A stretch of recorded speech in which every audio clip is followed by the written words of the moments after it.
Well, come on in. Come on in. I see y'all there. Come join us tonight. We're here around the campfire like we usually are. We hang out here a lot, don't we? And we tell stories and we hang out with one another. We have coffee and every once in a while we have a cocktail.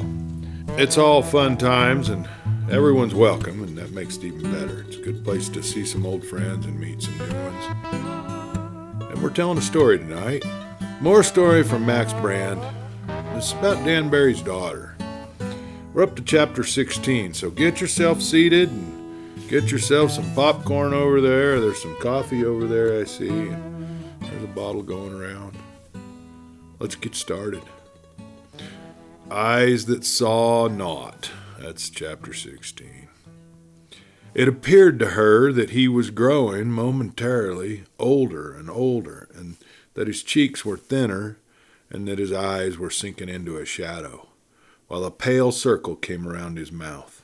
His lips seemed tinted with blue. "You're sure that this is the right thing to do? That there's no danger?" she asked. "Not a bit." "Well, what can I do now?" "Well, go home and go to bed. Forget that you saw me." "Do you really want me to do that?" "Of course. You mustn't be found with me." "But who will take care of you?" "I'll be away in half an hour." "Away?" "Well, on my horse, I mean. You couldn't possibly ride after being so hurt." You don't know. I've been sliced up worse than this before. This is an old story." She hesitated, but at last she shook her head with conviction. "Oh, I won't say a word if you don't want to be bothered," she assured him, "but I do want to stay here to try to make you comfortable. For instance, don't you want something under your head?" And taking off her jacket, she rolled it, placed it under his head. Whatever his words had been, he accepted her ministrations, and looking down into his eyes as she leaned above him, it seemed to her that they were bottomless wells of gratitude. "That's good," he whispered to her. "But why are you doing these things for me?" "Why, you risked yourself to save another man," she explained. "Isn't it right that I should help you?" "Is Gloucester your brother?" "Oh, no." "Ah," nodded Haynes. "I see how it is. Poor girl. You're engaged to Harry." "But I'm not, you know." "What?" "He's never even seen me." Now he stared blankly at her. "Well," he said, "I'll ask no questions, and no matter what's against Gloucester, he's a man. As for what I've done for him, it's nothing. He's already done as much for me, hand in hand about. That's the only way people can get on." "He's helped you? Tell me about that." He smiled at her eagerness, with that sleepy shadow, as she thought it, gradually deepening in his eyes. "An enemy of mine found me when I had this hand bandaged the other day." He exposed that hand, with blood crusted on the palm from the use of his revolver. The friction of the butt must have caused him exquisite pain, and the girl shuddered at the raw-edged wound. "It was about to be my finish," went on Haynes, "but Harry Gloucester stepped in between me and the other feller's gun." He paused and then added softly, "Never had met me before. He'd never heard of me. Hadn't talked with me 5 minutes, but he jumped in between me and a fellow that can make a revolver talk 7 languages. Gloucester hit him twice. That ended the fight. Barehanded work against a revolver, well, it was a pretty fine thing to see." "But just like him," cried the girl. I thought you didn't know him."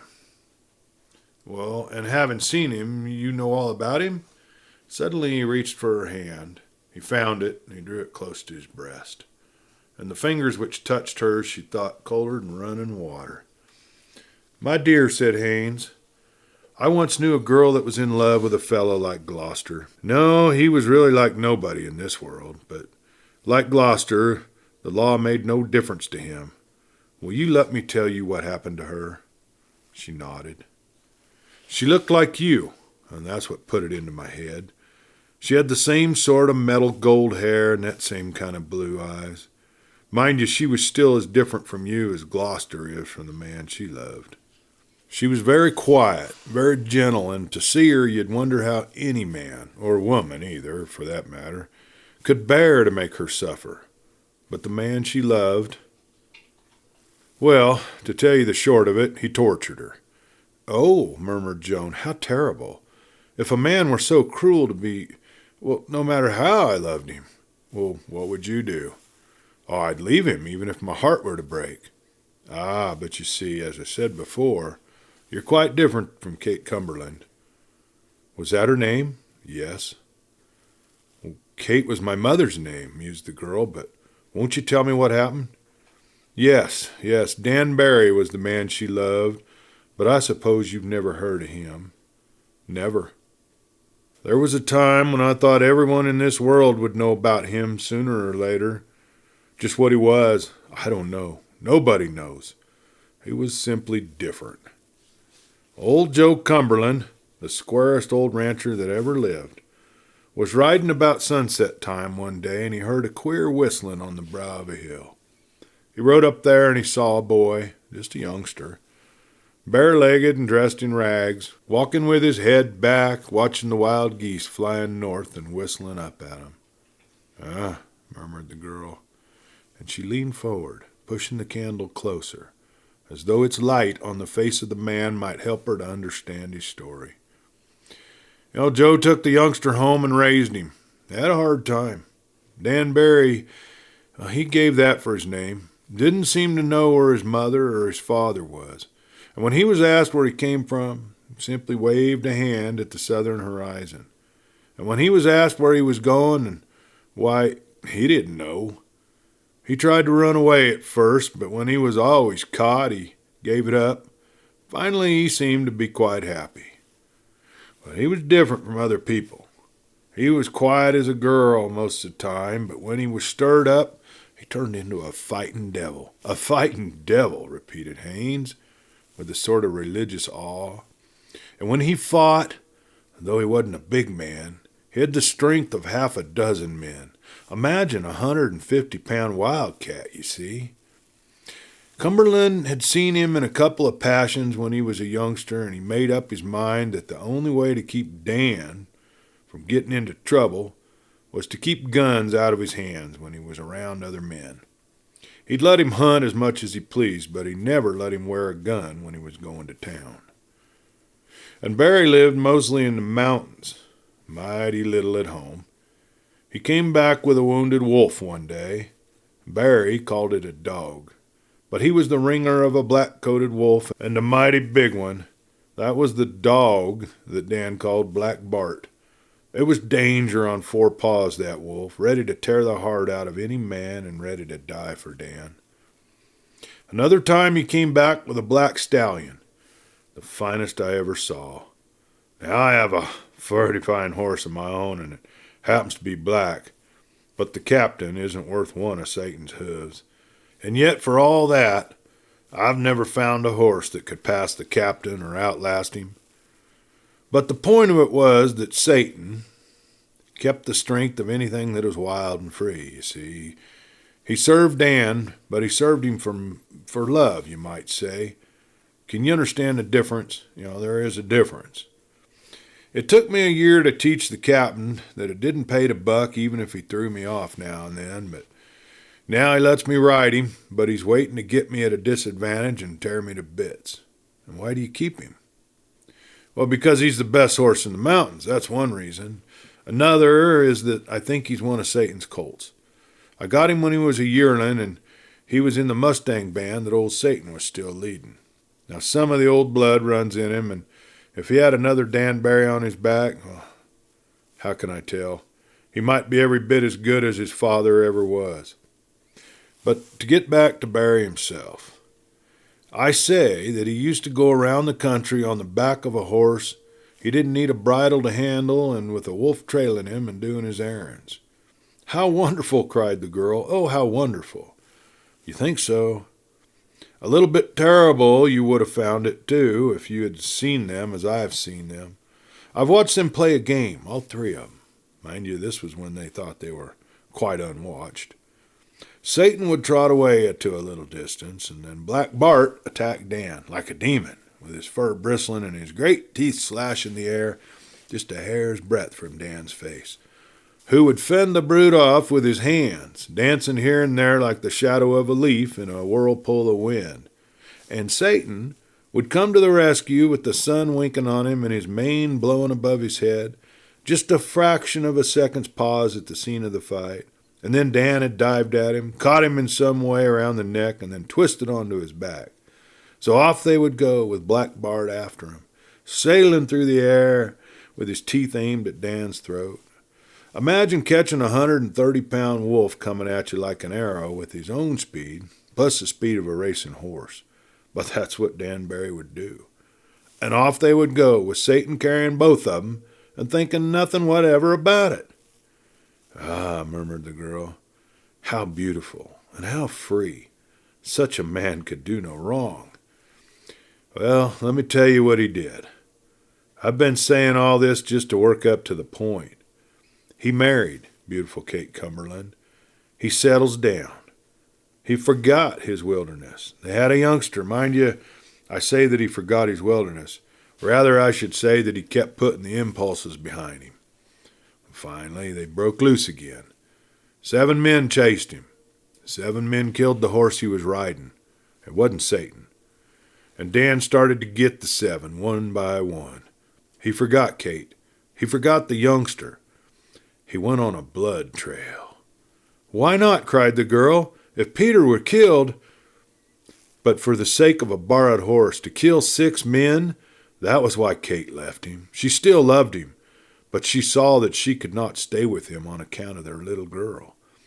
You see, Dan was willing to leave, but he couldn't bear to let that little girl stay behind him. And that wildness was beginning to show in the youngster. It drove her mother frantic with fear to see it. And finally, while she was sitting in their cabin one night, she heard a whistling out in the night, and she saw that little girl get up from the fire, cross the room, and stand there with her baby face pressed against the glass, looking out into the night. She wanted to get to her father? God knows. She'd have walked out into the teeth of wolves when she heard that whistle, and when Kate saw that look in the eyes of the baby, she knew. Oh, she knew. Here the voice of Lee Haynes faltered and died away. The flame of the candle had leaped high, and pouring up a steady little stream of black smoke, it had rapidly eaten away the candle itself until now the fire was guttering, half inside the holder and half outside, so that the house was swept with alternate waves of light and shadow, and the only fixed point of illumination was a small circle on the ceiling. It was one of these passing shadows that Haynes saw something in the face of the girl which shook his nerves, or at least he thought he saw it. But when the flame spouted up again, he changed his mind, only to see it once more when the shadow waved across them again. "What's the matter?" she asked, frightened. "Hold the candle higher," he demanded, and she obeyed. "Now," he said, his eyes great and shining as he watched her, "I was saying that girl, when she heard her father's whistling, went to the window and looked out, and then she tried to climb up on the sill." His voice stopped again, and it seemed to Joan that he watched her with a fascinated horror. "Who are you?" he asked. "Joan Daniels," she answered. "But tell me more about Dan Barry. It seems to me, well, I don't know why, it pours me full of wonder, happiness, fear to hear you speak of him." "What Daniels?" Haynes persisted. "Buck Daniels." "What? He wasn't married 15 years ago. How could he have a daughter of your age?" "Do you know him?" He disregarded the question. "Tell me about your mother." "Well, she looked a little like me. I mean, she had yellow hair and blue eyes." "And her name?" "I told you before, it was Kate." He had raised himself, tensed with the effort, and now he sank back supine, with his eyes closed, and Joan leaned anxiously above him. "What's wrong? Are you worse?" she cried out. "Worse every minute," he said calmly, without opening his eyes. "I'll get help.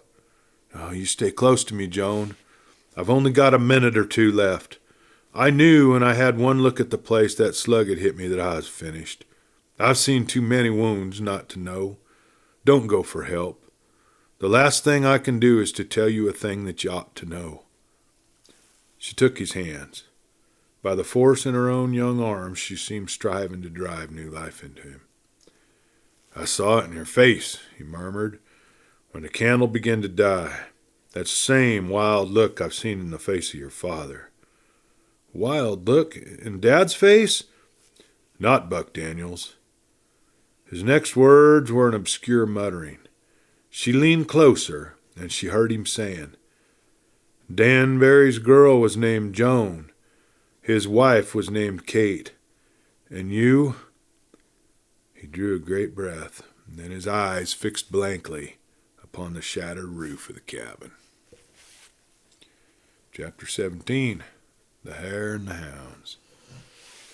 The sheriff's roan was as trim as a gelding as ever jogged across desert sands, and if it came to a dash over good going, he had a turn of speed which would make a rival sick in half a mile of work. So that, during the first 10 minutes of his ride, Harry Gloucester watched his progress with the utmost satisfaction, and heard the noise of the pursuit beat away into the distance. But he presently discovered that the roan was beginning to slacken his efforts. His gallop was losing his elasticity, and his four hooves struck the earth with a lifeless beat which meant a very great deal to the rider. He recalled the sheriff, a lean and sun-withered man who might well be 50 pounds lighter than himself. Perhaps it was his weight which was killing the roan. Perhaps it was the great speed with which he'd covered the first 2 miles out from the town. Well, no doubt, both causes combined. But he presently was sure that he had killed the speed of the mount. He drew to a walk and dropped out of the saddle. The instant he struck the ground, he saw how much worse matters were than he had dreamed. He had to draw the roan along by the reins. The poor animal dragged back on the bit with dull eyes and flagging ears, and his hoofs trailed in the dust. And he got his wind back with amazing slowness. For a blown horse is not like a blown man. Many a good athlete runs himself to a faint in a half-mile race, lies down 10 minutes flat on his back, consciously relaxing every muscle, and then arises to run a mile event and win it. But when the ribs of a horse begin to heave in a certain manner, his flanks ballooning in and out, and when his head begins to jerk down at every stride, a rest of a few minutes does him little good. The roan was not yet in this completely run-out condition. He had something left, but it tortured Gloucester to think of squeezing the last of the life out of that beast. He continued walking until a dull and muffled pounding was plainly audible behind him, and he knew that the pursuers were gaining fast. Then he brought the roan to a trot and went forward at a smart dip, with the gelding beside him. Perhaps he covered a mile in this fashion, but by that time the noise from the rear was very distant, and he dared not linger any more. In the meanwhile, although the roan was by no means recovered from the effects of that heavy weight in the saddle and the terrific pace of the first 2 miles, at least it was no longer pulling back on the bridle. When Gloucester, somewhat winded by his efforts on foot, climbed into the saddle again, the horse went off at a trot. A trot, indeed, was all that could be reasonably managed in that soft silt of the desert. It was muffling the noise of those who came behind. But from what he heard, Gloucester knew that they had spread out in a thin, long line and were coming straight down his trail.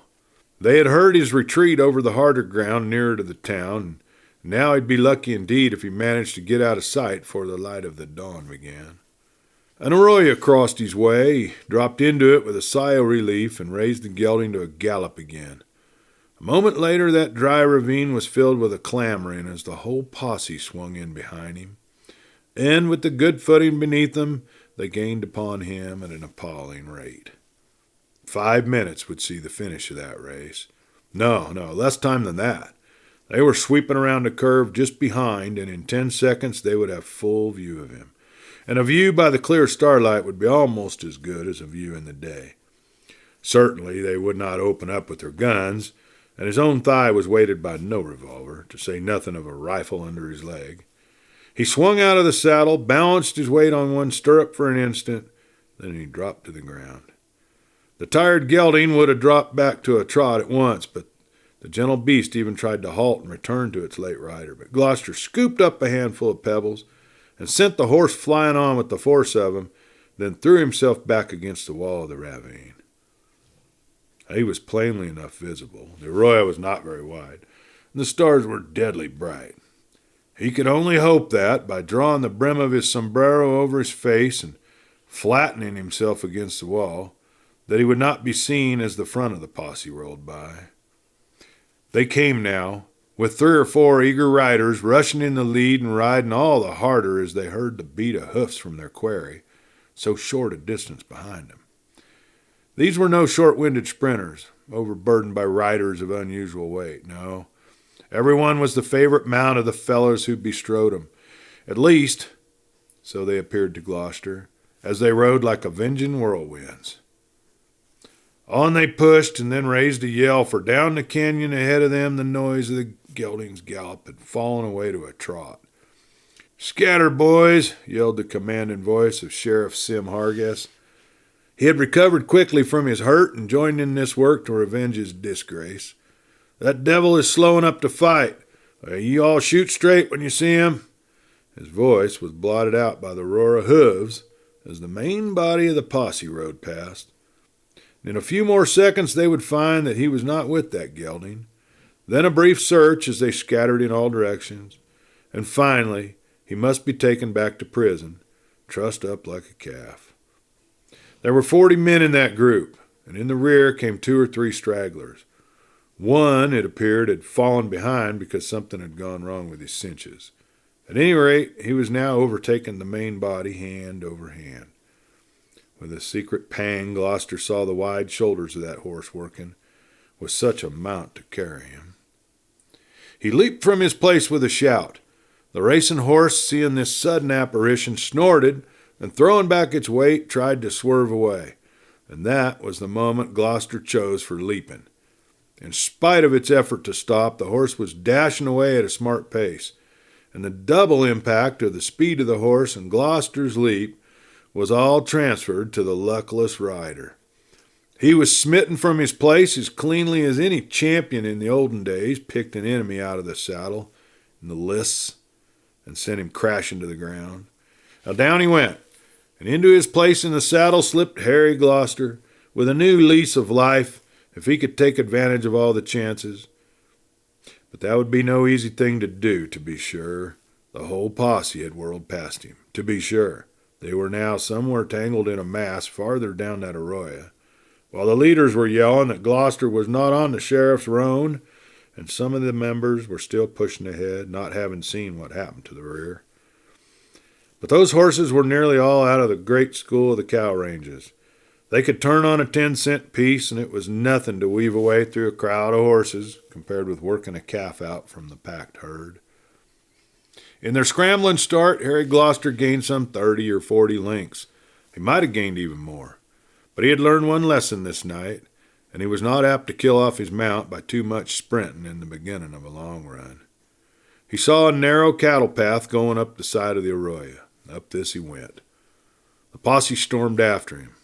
They were far too impatient to go up that path one by one, so they crashed up the steep bank with plying spurs and many oaths. There were 3 falls and 1,000 curses, but in a few seconds all were over the edge and headed into the plain beyond. Nevertheless, they had taken more out of their horses in that brief group of seconds than in a mile of hard running. That handicap might balance the weight of Gloucester in the saddle. So at least he hoped, and after the next furious half-mile, in which he barely managed to hold them even, his hopes increased. Some of them were using their guns, bumping shot after shot in his direction. He did not mind this. There was hardly more than a chance in 1,000 that a bullet would strike home from a revolver, fired at night from galloping horses. Even in the daylight he had seen many pounds of ammunition wasted in similar fashion. Their shooting would simply make them ride slower. Now for his own part, he was jockeying his horse with the utmost care, swaying with every stride, leaning to cut the pressure of the wind. Yet all would not do. They begun to gain again, and the firing stopped. There was a period of fierce and silent riding, and then he saw that they were creeping up steadily on either flank. Desperately he looked about him. Had he a gun, he might have driven them back to arm's length and given a chance for some sort of maneuvering, but now all he could do was to use up the last strength of that Mustang in a final burst. Well, where should he direct his flight? East of him the ground fell away, and the downslope was one temptation. Going downhill, his weight would not tell so much against the laboring horse that carried him. And in the hollow there was a long line of trees. Willows, no doubt, were most of them, but they could give him shelter, and if he could gain that screen, they would hunt him cautiously. How could they tell that he had no gun? And even if he had one, that he was determined not to use it. He flattened himself along the neck of his mount, drove home the spurs, and felt the gallant Mustang pour out the strength of his heart into that final effort. And down the hill they raced, drawn away from the clustered men of the posse at every jump. A bullet sung at his ear, followed by the crack of the report. And then the trees were before him, and with a rush of the hard riders just behind, they passed the screen of the first trees. The others entered with a roar. He kicked his feet out of both stirrups, halted the horse on braced and sliding hooves, true cow-pony fashion, and then swung himself up onto an overhanging branch. A touch of the rowels as he pulled himself up sent the horse on a fresh gallop, and lying on the limb he saw the others rash past him. He waited till the last had gone by. Then he dropped to the ground and started back, doubling on his tracks, and running as he had never run before.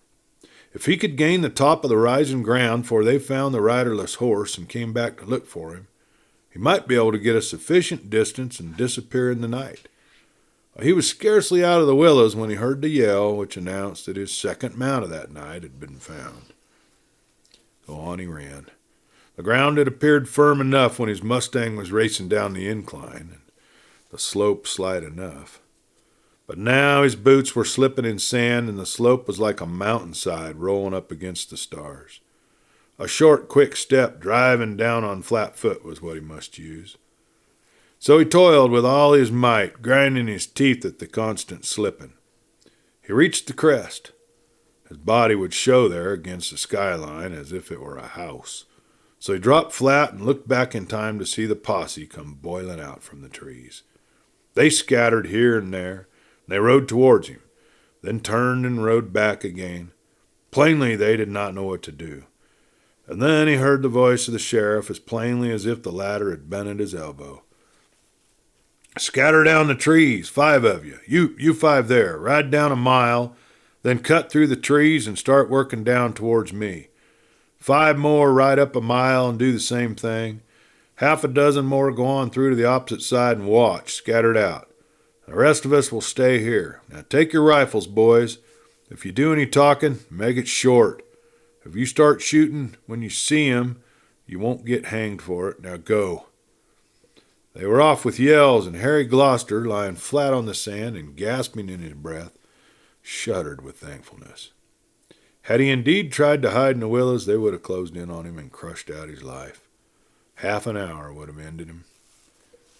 He waited to see no more, but crawled 100 yards on his hands and knees until he was over the ridge and until the voices from the hollow came small and faint to him. Then he arose to his feet, struck away across the sand at a jog trot. He'd learned that trick of running from the Injuns, who will keep up their dog trot under a furnace of a sun and cover 100 miles in 24 hours, running down horse and man. To be sure, he could not match the Indians, but at least he could run astonishingly well for a man of his bulk. For a full 5 miles he did not slacken. And then, as the wind freshened to his north and the west, coming full in his face, he dropped to a walk, but kept steadily on. He could only pray the wind might raise to a gale and wash sand across his trail. But he crossed firm ground in soft spots here and there, and those spots, he well knew, would be found, and in every one of his flight prints would be like arrows pointing in the direction of his flight to the sheriff. And the picture of Sim Hargis came before him again, sun-withered, wrinkled, in the light of limb, as though he had been fashioned on purpose to live in a land of little rain. He was made for the country just as the beasts and the birds were made for it. To attempt to escape from him would be like attempting to escape from Nemesis. A shadow formed against the sky to his right. He dropped to his knees that he might view it more clearly and at a better angle. And it appeared to him that there was a sharpness of outline which could only come from a horse. He turned straight towards it, and in a few minutes he was sure. And a little later he saw the whole cluster of the ranch buildings. It grew in distinctness, and now he put on his best speed. For as he glanced behind him, he saw that a light was winking on the desert.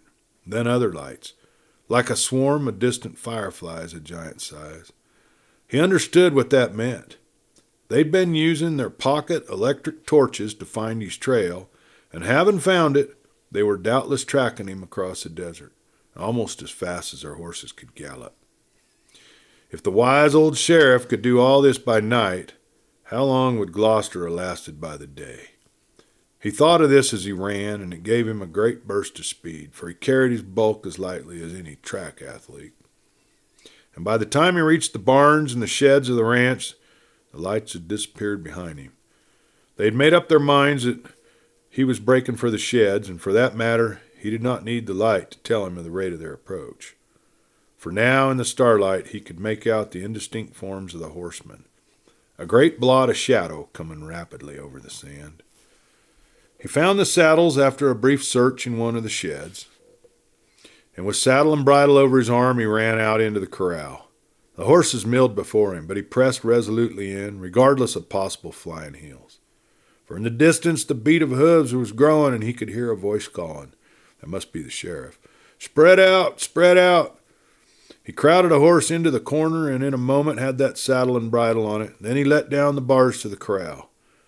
They would have their work cut out for them if they tried to catch fresh mounts to follow him, while those mustangs had a 1,000-acre field to run in.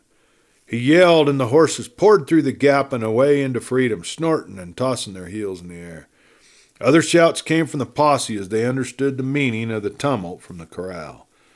He saw a scattered line of horsemen spurring as hard as they could to surround him, and then he gave his pony the reins. Now it was all over in 2 minutes. The fagged-out manse of the posse dropped almost instantly behind him. Their guns began to pop at random. That was a sure sign that they were beaten on this stage of the hunt, at least. Chapter 18, Half Queen and Half Child. It did not matter that they were long overdue at home. Peter was sent slowly home that night.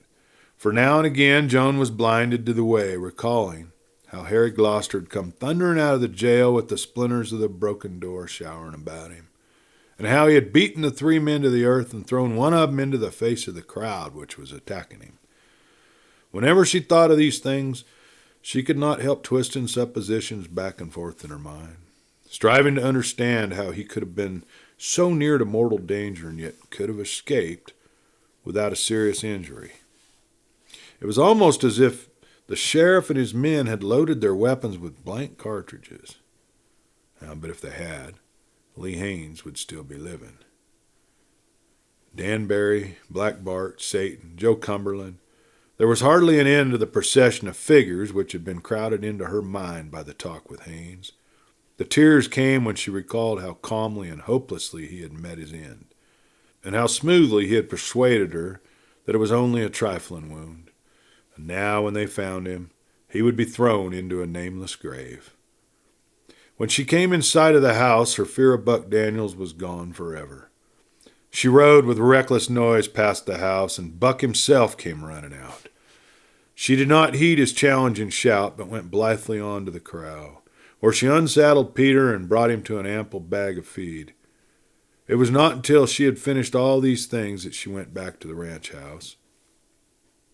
Buck Daniels walked in front of it, up and down, with a glow of light from his pipe now and again, showing the storm in his face.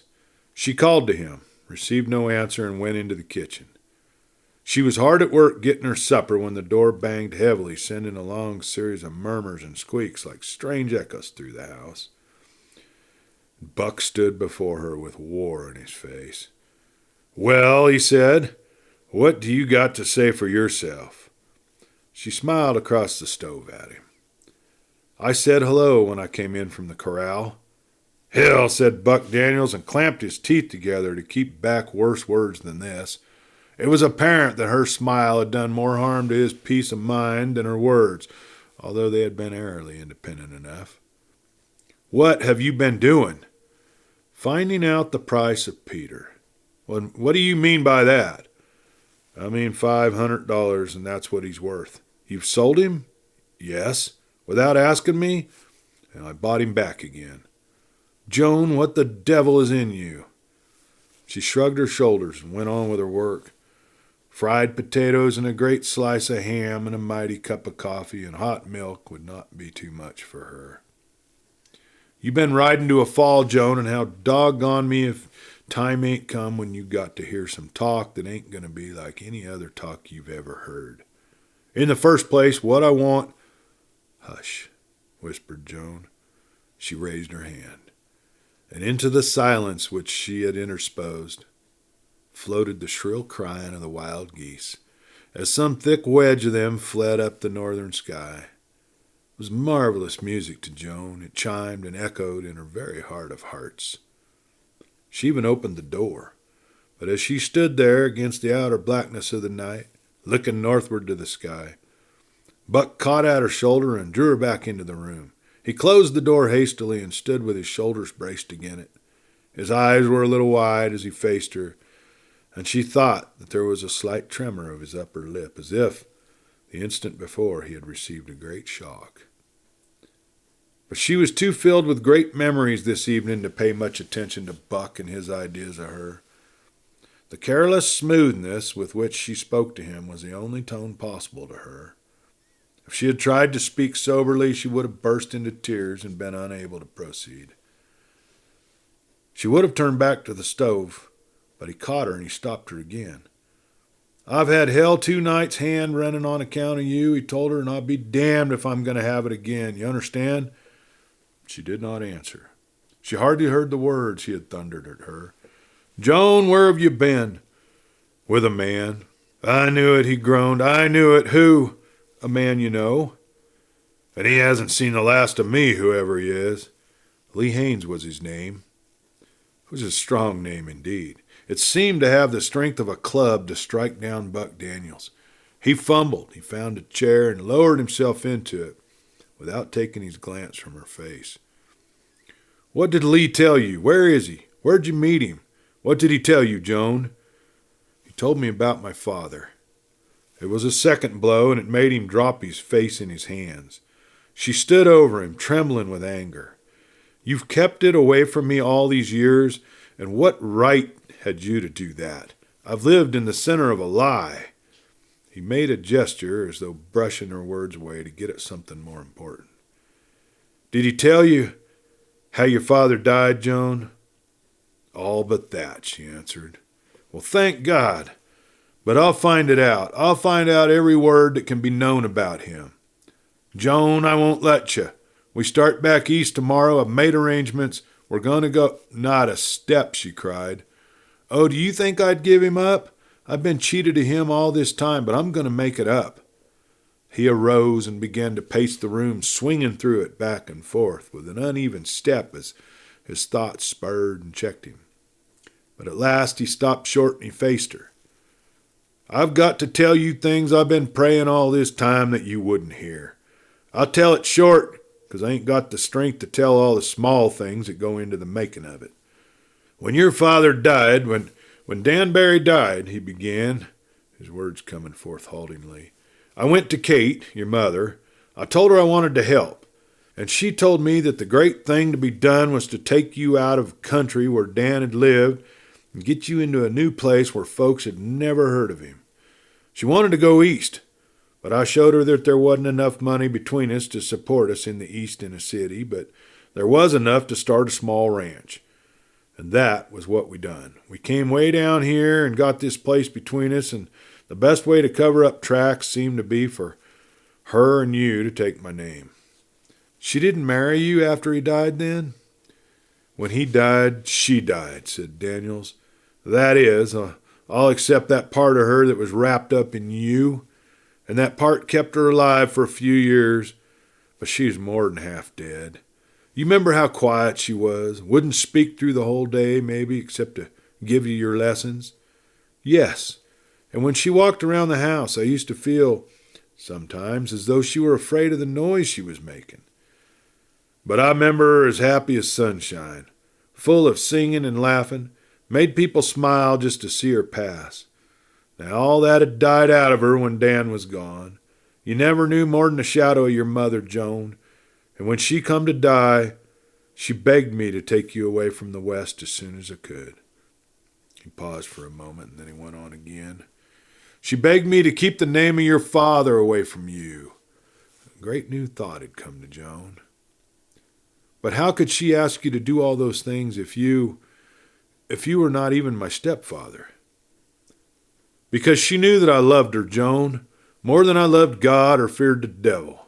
She knew that she could trust me for her sake to do my best for you, and I've done it, Joan, as well as I could. But I guess that I ain't done more than to make you unhappy. Don't, gasped Joan. Oh, when I think how patient and how gentle you've been, when I think of that and how you've... Now tears flooded down her face. Now I've done no more than any man would have done for her, he insisted calmly. There was never a woman like her before, and there'll never be another like her again. Now you're a pretty girl, Joan. You got a stronger mind and a stronger body than she had. But she was sort of half queen and half child. Between them two things, she worked on the heart of a man till he died to give her one happy day. And Dan Barry, she asked, did it help you to hate him because you loved my mother so much? Joan, the other day I was telling you about one man in all my life that was a friend to me. I'll never forget what you said. It seemed as though I'd never known you until you told me that. Well, Dan Barry was that man. Does that help you to understand? Again, she was stricken dumb. She had gone for years feeling that the most prosaic man in the world was this same fellow that she had called Dad. But now she discovered enough to make her think of endless possibilities in him. And indeed, she suspected that he belonged to a former generation which was bolder, stronger, and more noble than the people among whom she lived now. He was saying now, but I've never forgotten that as Kate died, she asked me to take you east as soon as I could. I've been saving and scraping ever since, and though I ain't got quite enough together, we can make it do. I can find work of some sort that'll pay. All I want is your promise to try to go on doing what your mother wanted you to do. Now Joan, drying her eyes, was about to answer in an affirmative way when through the open kitchen window the faint calling of the northbound wild geese floated into the room. A chill and dissonant sound. It stopped her voice. Buck Daniels, with a stifled oath, strode to the window and slammed it down to shut out those wild voices. But the old building was full of rifts and cracks which served now as ears. He himself could hear nothing. But he knew from the quivering lips and the far-seeing eyes of the girl that she was still listening. Joan, he called out roughly. She roused herself with a start. Yes? I want your answer. You're going with me, Joan? At this she hesitated. There ain't nothing more sacred than the wish of a dying mother, Joan. But instead of answering, her head bent back a little. Her glance roved far past him, and he knew that her thoughts were flying north and north, lighted by the newly risen moon. And there you are, folks. Another couple chapters of that good old story. It's getting interesting. Don't know what's going to happen here, just like real life. Hard to tell what's going to happen. But you can make it more fun and more enjoyable, those little moments. You get yourself some of these cowboy caramels. And you know you can get them right here on this channel. You go to the store. You just head on to the store there on this YouTube channel and you'll find them. Make your day go smooth. Well, folks, it's been another good one, and I'll be sure to see you again next time around this fire. Hope you had a good Christmas and got to see some friends and family, of course. Got to think about the real reasons for Christmas. You all take care of yourself, and I'll see you next time around. Till then, this is Clay Steele. Good night.